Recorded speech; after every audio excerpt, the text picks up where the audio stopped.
What's up, everybody? I'm Scott, and normally you would hear Jason's voice, but he is out with strep this week. So you are listening to Scott on Liquid Carnage, but I do have a special guest host, Stephanie Reynolds, a friend of ours from our dating show a few weeks ago, was kind enough to come back on the show, give us an update if we have time, and continue our conversation about Christmas traditions. Stephanie, thanks for being on the show. Oh, no problem. I'm happy to be here. Stephanie actually works with us, so she was very happy to step in last second. I was a little taken aback when I found out Jason was in, I don't want to say purgatory. I'm fine, people. I'm fine. He is here. He is with us. He just can't talk. So if you have any questions about our previous conversations about holiday traditions, either Thanksgiving or Christmas, you can find it.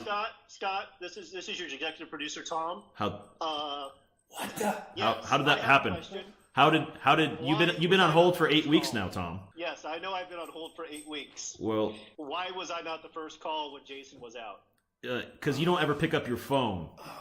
I didn't know I he was real. literally picked it up 8 weeks ago. Yeah, Steffi didn't know you were real either. So I guess, ladies and gentlemen, this is our executive producer, Tom, my brother, coming to us out of our... that's Jason with our applause track right there. Coming to us out of our Liquid Courage studio based in Phoenix, or Tempe. Tom, thanks for being on the show. Yeah, I've been here for the last 8 weeks. Yeah. By the way, when you had the Ghost Hunter on and you had the technical issues, that wasn't the Ghost Hunter. That was me trying to get through. Oh, well, that makes more sense now. You put a lot of minds at ease with that comment right there. I can tell you that much. At any rate, if you have any questions or comments or anything you'd like to run by Liquid Carnage for a future episode idea, you can find us on Facebook, Twitter, or Instagram, all at Liquid Carnage. We had one of our guests, one of our listeners, leave a nice video the other night with more questions about the holiday season and why we didn't talk about some additional topics. So we're going to get into that tonight. We have another list of things we forgot to talk about. So Stephanie, Scott, what have I told you about lists? I tell you this every week. I tell Jason this every week. There are no lists on this podcast, yet every week you flaunt my notes and you bring out the lists. Why? I have a checklist. It's not per se a list of top 10. It's a checklist of topics, Tom. Is that okay? No, it's not okay. But before we get into this, Stephanie, feel free to chime in whenever you want. I do want to let everyone know, in the last episode, we did talk about a pub crawl, and we have named this the Hans Gruber Jingle Bars Pub Crawl, which will take place Friday night, December 29th, in downtown Kingman, start at 6 p.m. Meet us at the House of Hops. There will be no charge, but we will go to 5 bars together as a group that night. Answer some Die Hard trivia, since Die Hard is the ultimate Christmas movie. Answer some Liquid Courage trivia, whether about Jason or myself, if you've been listening to the show. And just come have a good time with us. It's a nice way to ease into the New Year's weekend. So once again, it's the Hans Gruber Jingle Bars Pub Crawl, Friday night, December 29th at 6 p.m., starting at the House of Hops. We'll be down there. Come join us. So at any rate, Stephanie, Janelle had a whole long list of things that we didn't talk about, and she led off with Festivus. The title of our show last week was Festivus. Yes. And Tommy, I know you were a big fan of Festivus back in the day. I have quite the Festivus fetish, yes. You went through the whole Christmas phase of you wanted to actually go out to the backyard at mom and dad's house and have feats of strength. You had the pole. It was a whole thing. There was a poll, and I think there might be a picture on MySpace of the poll. If you remember your MySpace password, Tom, and a picture of a pole. That's how long ago it was. I've got a few pictures of me on poles. Yeah. Speaking of you on poles, on a quick sidebar, how's the whole dating thing going? Are we going to get to date 4 and have to pay for a date, or God, no. Oh, okay. Maybe we'll record it. We'll have Stephanie back next week for an update on her dating app or process. But Tom, you're also a big Festivus fan. So you wanted to discuss some grievances over Thanksgiving, and we politely declined because you were drunk. Would now be a good time to discuss some of your grievances that you've had? Yes, I actually have a list of 2 grievances. Okay. Even though a list. You have a list. You have is it really a list if there's only 2 items on it? I don't know. It's more of a checklist. It's kind of a guideline. Okay. So, first up, it's the CFL and the Grey Cup. They don't have a Most Valuable Player award. They have the Most Valuable Canadian award. Really? Seriously? Yes. This is really, why would you do that? Secondly, tea. Yeah, would that be Alanis Morissette wins it every year, or in this case, Ryan Reynolds? No, it was some dude I'd never heard of. He apparently actually have to play in the game. No, that seems weird. Guy. Yeah. And the second thing I have a grievance against is tea. Why does this abomination exist? Drink coffee like a man, and by God, drink it black. Why not iced tea? No, iced coffee. Oh, so clearly Tea is an abomination. these don't have to be holiday grievances, just Oh, no. overall No, grievances. These are just grievances in general. My holiday grievances are far more beer-fueled or alcohol-fueled. Stephanie, if you would like to air your grievances now. Yeah, I think no tea is just pure anarchy. It's a travesty. Wow. I mean, I'm really opinionated about this. Coffee. That bothers me on a cellular level. Wow. This is a first on Liquid Carnage. We're having So Tom, Stephanie, Tom. Yeah, date Tom's- number one. yeah. It's going really well so far. This doesn't count as a date. They're not face to face. I'm not paying for the fourth one if this is how the first date goes. Well, and I like black coffee, but everybody knows black coffee puts hair on your chest. That's what my grandpa says, and it's true because I don't drink black coffee and I have no hair on my chest. Well, if that's true, Tom, if black coffee does put hair in your chest, you have to be like a gorilla down there. Are Then. you really hairy? No, that is not true. All right, fair enough.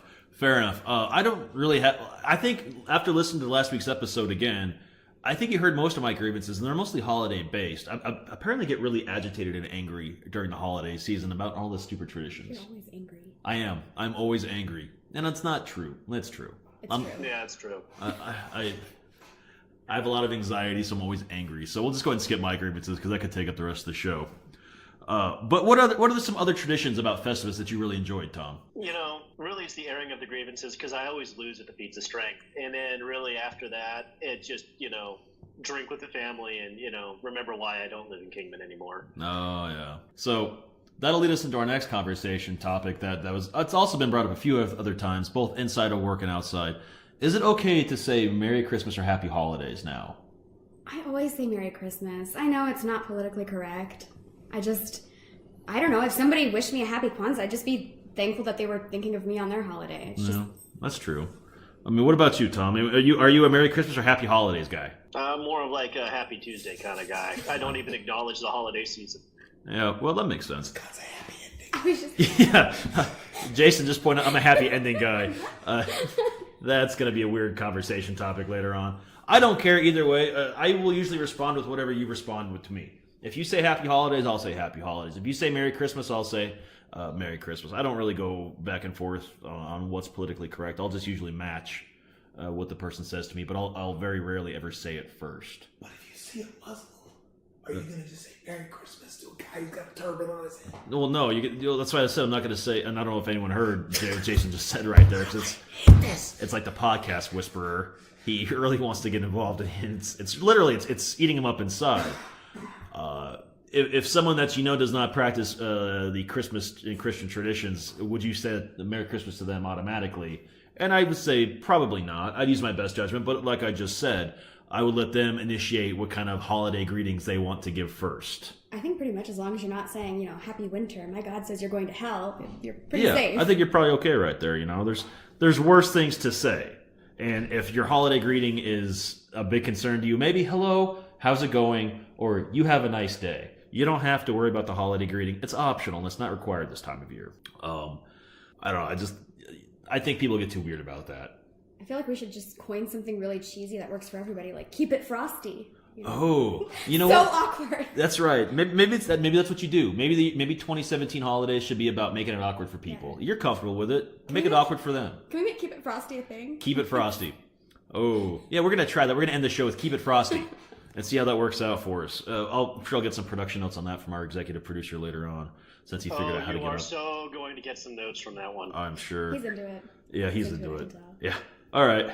So if you say Merry Christmas and you get invited to an ugly sweater party, Tom, how many ugly sweater parties down in Phoenix do you get invited to on the regular? On the regular? Yeah. At least 2 to 3 a year. Yeah. I mean, Stephanie, what about you? I get them all the time. All the time. I mean, at what point is it okay to say no?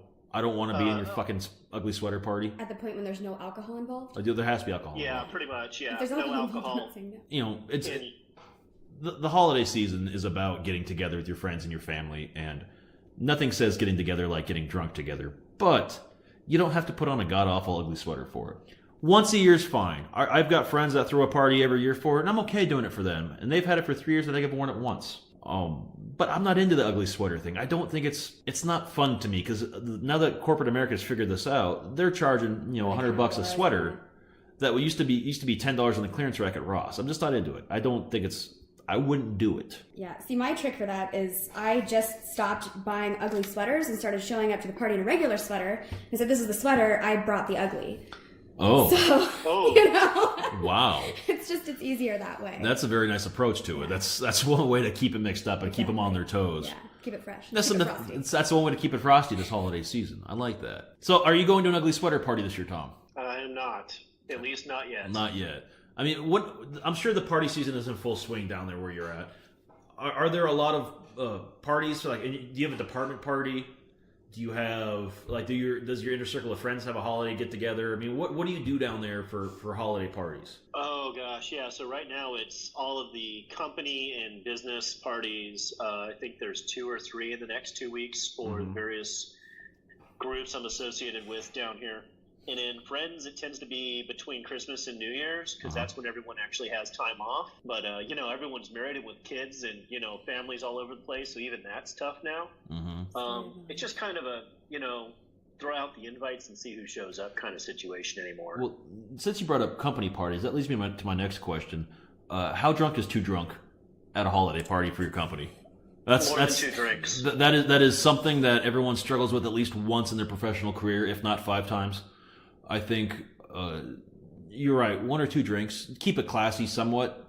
If you have to drive, at least. If you're in a hotel or casino, because when I worked in the banking world 15 years ago now, we used to have our holiday party down in Laughlin at Harrah's Resort.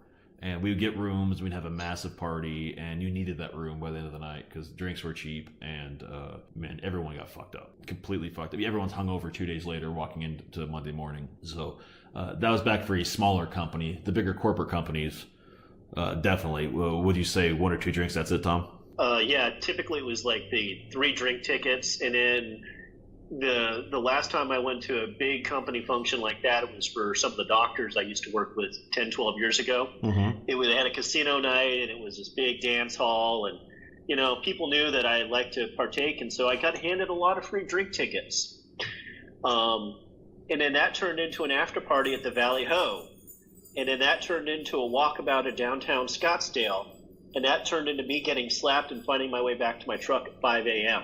All right. Well, that's another episode for the night. Yeah. That's that's got a story into its own. We will dive into this later on a different episode, the many dating adventures of Tom. Stephanie, you might have found a rival for bad dates with Tom. I don't know if that's possible. No. But generally, when you have it's even. Generally when you have these ugly sweater parties, everyone wants you to bring a white elephant gift. I mean, the look of terror on your face right there, Stephanie, says it all. White elephant gifts. It's like the motherfuck of the holiday season because no one buys anything cool. They either regift an item for last year or they find the biggest piece of crap thing at the clearance section and buy that for you. I mean, Tom, what's the worst white elephant gift you've ever gotten? I think a Microsoft certification manual that was 6 years out of date. Okay, we don't have a lot of IT people listening to the show, even though... Okay, so that was a white elephant gift thing. I work in IT, for those who don't know, and you can get Microsoft certified, and that was a gift probably 10, 12 years ago. Wow. What about you, Stephanie? What's the worst you got? At our party for work, no less. It was pretty bad. I got a vibrator and the white elephant gift. You got a vibrator? Yes. As a white elephant? As a white elephant present. Was it? You know. I don't know if you qualify that as like the worst or the best because it's like the gift that keeps on giving. Tell me it was brand new at least. Look at it. It was brand new, but yeah. I don't like giving a used vibrator is really fucked up. But opening it in front of your coworkers because it's a bunch of people I worked with and nobody would fess up to who brought it, but it was a gag gift and I ended up with it. That's amazing. Oh no, it was awful. That is amazing. If you're ballsy enough, pardon the pun, to give a vibrator for a white elephant gift, you should get drinks bought for you the rest of the night. And if you can find a way for your boss to get it, that's even better. Well, the best part is that it ended up getting taken from me because I ended up with it, and we did the one where you can steal from each other, and it ended up getting taken from me by a guy, and I'm like, whoa. I don't think he's married, and I really, really hope he's bringing it home to a girlfriend or. That's messed up on a lot of yeah, different the levels. implications there. I don't know if it was for humor's sake, but. No, I think general man law, if you're a single man, and Tom, correct me if I'm wrong, you never take the vibrator from the white elephant gift. That is true. I That feel is like man law. Specifying that is just sad. Yeah, and you shouldn't have to. That is an unspoken rule. something that should never have to be stated out loud. It should be understood. If you're a single man, you should not have to take the vibrator from the White Elephant gift exchange. And I would hope that some woman, married or not, would have the decency to steal it from you if you're the one that draws it first. You know? Yeah, I kind of felt a little robbed. Yeah. And, here where I work, we do a manager's White Elephant gift exchange with every manager's year. You've been to those luncheons before. And I usually just take whatever I got last year and re-gift it and leave it at that. I don't have a lot of time to spend on it. And there's so many people and it's so much crap. Yeah. I just feel like I know these people and I know what I have to put up with, so I always bring alcohol. Yeah. I just feel like it's safe because, like, at least 9 out of 10 people that I work with are going to be functional alcoholics. Yeah, and safe bet. We did. Oddly enough, we did a White Elephant name exchange today in our office at our department meeting, so we could have one for our 8-person office. And we had to have a standing rule: just get alcohol. Everyone will send out an email. You tell us what your booze of choice is, and whoever drew you, just go buy that bottle for that person. It makes it a whole hell of a lot easier. That's brilliant. That way there's no hassle. There's no, oh my God, what if they don't like it? You know what you got. And you know what you got? You got a one-way ticket to Drunk Town, right? Solid. That's actually a pretty solid plan right there. Yeah.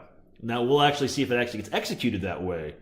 The majority of us are able to execute this plan. There's a few that are wild cards. So we'll have to wait and see. But yeah, I'm just not a fan. I don't care so much about White Elephant gift exchanges. It's just, they get tedious after a while. And anything I get from it, if I end up regifting to somebody I don't like anyways. Yeah. So. I think there's been one time that I've gotten something that I thought was really cool, and it was a breathalyzer. I mean, and that was it. And all that did was teach me how much more I could drink on New Year's Eve, which is another topic for another show here in a couple weeks, our New Year's Eve traditions. I think we're going to get to that on a different show. But after the holiday parties, after the ugly sweater parties, after all the White Elephant gift exchanges, there's something that I don't have kids. Stephanie, you don't have kids. Tom, you don't have kids that we know of. Elf on a Shelf was something that's been brought to our attention too, and that we've ignored it. And I'll be honest, I've ignored it because I don't know much about it because I don't have kids. I don't have to deal with it. Now the premise I got, and correct me if I'm wrong on it, is starting after Thanksgiving, you have to hide this elf that's essentially a spy for Santa Claus in different spots in your house, doing different things, precarious things throughout the season, to make your kids believe that this elf's narking on you to Santa Claus. Is the general premise right? Yes. Yeah. Okay. Why? What's the purpose of that? I mean, is that to reinforce the? I don't know. I gotta tell you, I'm a basic white bitch. Okay. I am a holiday whore, so I go nuts for this stuff. Yeah, I have seen your Instagram pictures. You are posting I pictures. got multiple pictures of my tree. Your cat, your tree, and all the holiday warm and fuzzies. Yeah. Yeah. I've yet to see an elf on the shelf from you though. Okay, so I literally bought one for myself just 2 days ago, and then I'm thinking like, I can Instagram this. Like, Jason's strep throat might be the best thing that ever happened to Liquid Courage because we're getting down to the nitty gritty right now about Elf on a Shelf here with Stephanie. Oh, there's so many notes that are coming out of this one. It's not even funny. I'm feeling really attacked. You need to dial it back. I feel like maybe my cats would appreciate it. I don't have kids. I guess it's cute. Like, I like the idea of it. I'm gonna put it for I enjoy the adult ones they have, like with whatever the hell the elves. Because you have to name your elf something dumb, something Christmassy, like the elf peeing into the little mini Fireball liquor bottles, or the little sugar around like he's doing lines of blow off Barbie's ass or whatever else. I think that's funny. That makes me laugh. I can appreciate that. That's what I would do. I would do like the adult version for me. Yeah. Okay. I think you're just trying to justify it now if you just associated it with your cats. My cats have a very adult sense of humor. I can. There's so much judgment. I don't know if it's so much judgment, but it's judgment. I'm not gonna lie anymore. It's straight judgment. Yeah. So I don't know if how many things can you do with an elf on a shelf? To be honest with you, you can only hide him in so many places and do so many things. And won't the kids start to figure it out after a while? Like, if you're like toddler to like 6 or 7, maybe, but. Yeah, everybody figures it out, but then most kids figure it out a lot younger than their parents ever know, and then they know that their parents enjoy doing it, so they just kind of go along with it. I want to know from the parents, do you actually enjoy doing it? Because some of the parents I've talked to about this is on the off chance the last couple of years get really stressed out and how they're gonna make little Tiddlywinks elf or whatever the hell his name is. Lala Sparkle Shits. Lala Sparkle Shits. Did you name yours Lala Sparkle Shits? I plead the fifth. I can't confirm or deny. You know, where they're gonna hide him, what he's gonna be doing. That's gonna be a cute way for the kids to be all excited for the day. I just can't get into it. You know, it's maybe if there's a small child running around and they want to, they're all into it. Maybe it changes your whole mindset with it. But I don't know. A buddy of mine, JP, our former intern, lived with me for a little while when we started the show last year when he came back to town. And he had an elf on the shelf too. And I would come home from work and I would find... And you're judging me? Listen, that ship sailed a long time ago. You know that.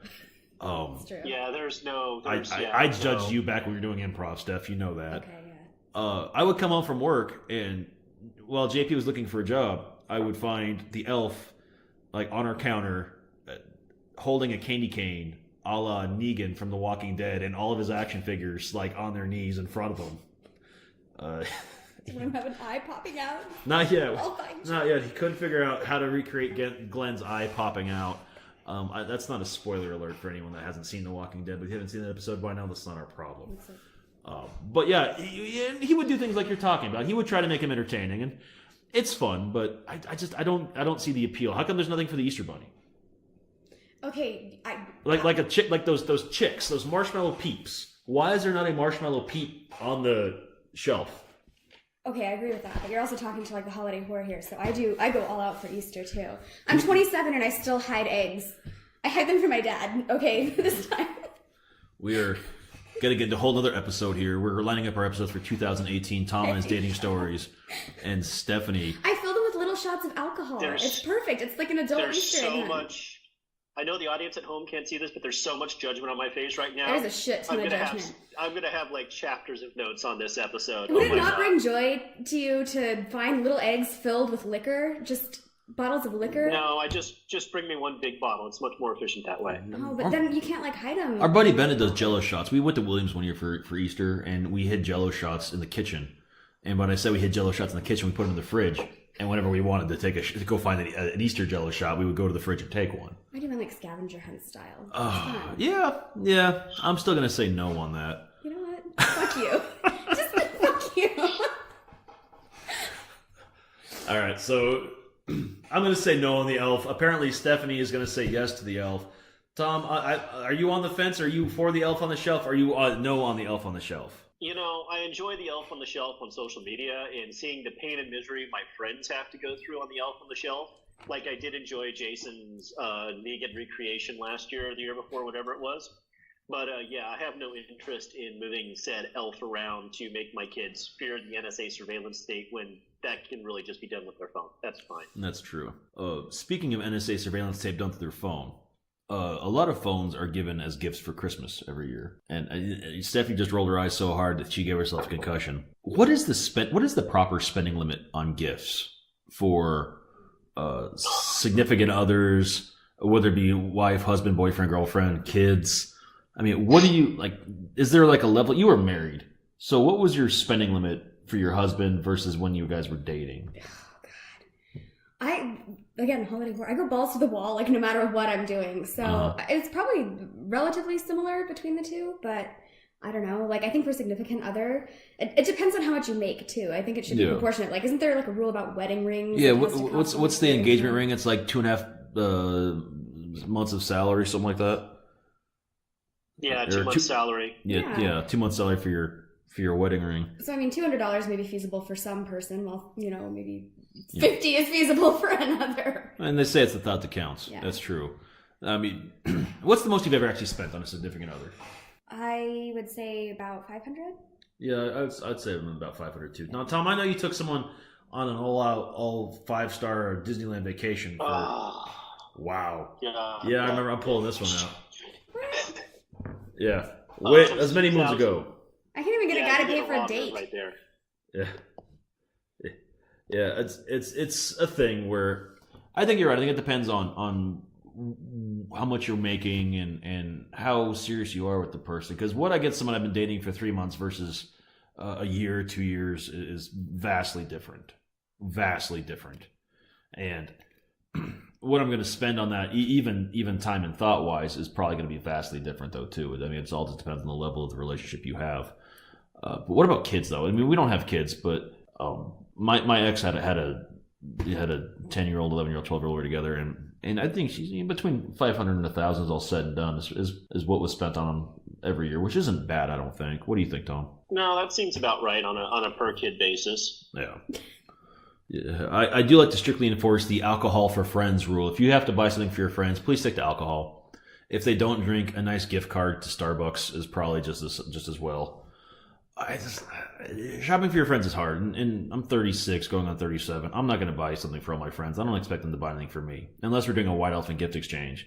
And then you better damn well believe I'm either going to buy them booze or find the dumbest thing possible for the cheapest price and wrap that bitch up. I always get robbed because my birthday is 2 weeks before Christmas, pretty much. So you have a birthday coming up? Yeah, it's on the 9th. Oh. I expect liquor, now that you've said that friends get liquor. Oh, okay. Well, I feel like after, my second time on the here, show. Yeah, I feel like I qualify for that. All right, yeah. One of our associate guest hosts. Yeah, that'll work.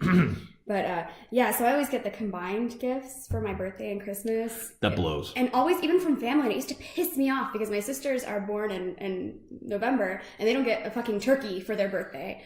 Well, let's not get crazy. I mean, if someone wanted to give me a turkey for my birthday if it was in November, I don't think I'd be upset. I'd probably like it more than the stupid, snowman decorations I get every year. You get snowman decorations for your birthday? It's all Christmas themed. If you're shopping in December, which most of my last minute peeps are, everything I get has a snowman on it. Oh, well, I'll just buy you a drink for your birthday, like an adult, and we'll call it good on that. Since you're a family member of Liquid Carnage now, you are coming to the Hans Gruber Jingle Bars pub crawl, correct? Oh, yeah. Okay. Yeah, I'll be crawling. Yeah. If you want a chance to meet Stephanie in person, once again, that's Friday, December 29th at 6 p.m. at the House of Hops is where we're getting started in downtown Kingman. Come meet Stephanie and go on a bar crawl with us. It'll be a lot of fun. Just have to remember how to open my own door this time. Right. Well, remember, though, when you are done with the Gruber, just call Uber, and we'll get you home. But, Tom, what's the best bottle of booze you've ever gotten for Christmas? I think I got 18-year-old bottle of Glenlivet once. Oh. Nice. That's nice. How was the hangover from that?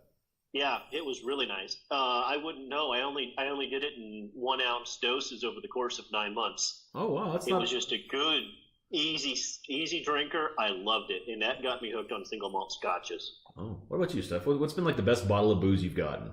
So I got turned on to Basil Hayden through a Really? Christmas gift. Yeah, it's really good. I don't know if you've had it. It's very I don't think I've had smooth Basil and Hayden yet. buttery, and yeah, it's like middle range. It's not super up there, not like as Glenlivet, but it's really, really good.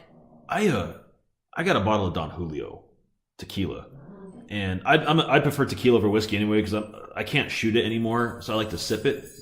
And Don Julio is a smooth tequila that I'm a huge fan of. So that was by far my favorite bottle of liquor I've gotten, aside from the bottles of Fireball and other things that we just shoot because we don't want to remember tomorrow. But that's what the holiday season is all about. More power to you. I can't drink tequila after I vomited it in my washing machine. Again, another episode for another story. night. We're going to have a lot longer episode of just tragedies. Oh, bad drinking stories. Bad drinking stories, tragedies. So many. Tom's bad dating stories. He's got bad drinking stories. I know I do too, from what I remember. We are lining up our shows for 2018. Jason cannot speak, so he cannot say no, which is the best part. And if you can see the look on his face right now as I'm talking about this, you would understand why. But so I think that pretty much covers a lot of Christmas. I know there's more we can talk about during the holiday seasons, and we mentioned what we were thankful for back during Thanksgiving, and that rolls on throughout the year. Man, we can't thank our fans enough. We can't thank our listeners enough. You guys especially, Tom, Steph, for stepping in and helping us out with the show. Stephanie, I appreciate that. Tom, I don't know who let you off the hold on the telephone, but they're fired. I'm just really excited that he exists. See, a lot of people don't realize that you do exist. And you can see clearly by the look on his face versus mine, we look nothing alike. Yeah, he's a lot better looking. See, exactly. And that's the only time you'll ever actually hear that. He has the perfect face for radio. Yes. Tom has the perfect face for radio. So I do not have the voice like you, though. You can find us on Twitter, Instagram, and Facebook at Liquid Carnage. Leave us your comments about the holiday seasons. Tell us what your favorite bottle of booze you've ever gotten is, or tell us what kind of bottle you would like. And maybe we'll find someone to go out and buy it for you, because we're sure as hell not going to. It's been a great show. Jason should hopefully be back next week. The strep, he is on the back half of his strep throat, so he should be talking hopefully by Thursday or Friday. Hey, Scott. Yes, Scott, just one last thing before we sign off. I think that we as Cardinals fans should acknowledge to Jason as a true blue Rams fan. He is. For their first winning season in 12 or 13 years yesterday. Yeah. And I just want to say congratulations, Jason. But, you haven't gotten the NFC West yet. Have fun with Seattle in a couple of weeks. Yeah, that's it. Jason's actually a very humble Rams fan. He's been a Rams fan since the first time they were in L.A.